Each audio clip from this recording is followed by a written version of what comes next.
ოპერაციები ნეირომონიტორინგით 21 საუკუნეში ეს არის ოქროს სტანდარტი, ვინაიდან ყველამ ვიცით, რომ ფარისებრი ჯუგლის ოპერაციის შემდგომ ხშირად უწინ ხდებოდა, რომ ხმის ტემბრი ეცვლებოდა პაციენტს.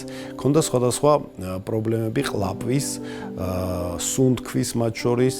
ლარინგიალური შებრუნებითი ნერვი არის ძალიან მნიშვნელოვანი ნერვი, რომელიც გვერდით გვერდ მიდის ფარისებრი ჯუგლის უკანა ზედაპირზე და მისი დაზიანება საკმაოდ ადვილია. მისი დაზიანება ზუსტად იწვევს ამ ზემოთ ჩამოთვლილ გართულებებს და ეს საკმაოდ პრობლემურია, ვინაიდან ამ ლარინგიალური ნერვის აღდგენა საკმაოდ რთულია და თითქმის შეუძლებელი თუ ის სრულად დაზიანდა.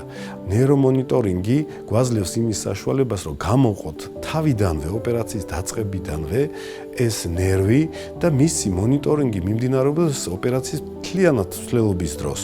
შესაბამისად, გართულებების რისკი აქ 0.01%-მდე ჩამოდის და მაქსიმალურად ვცდილობთ, რომ იყოს კოსმეტიკური კარგი ეფექტი, ამიტომ ყველა ოპერაცია და ბოლოს და ყველა განაკვეთი მუშავდება და საბოლოო ჯამში კოსმეტიკურად იკერება, რომ მინიმალურამდე მივიყვანოთ ყველა ნაწიბური და ვიზუალური მხარეც იყოს საკმაოდ ლამაზი და კომფორტული პაციენტისთვის.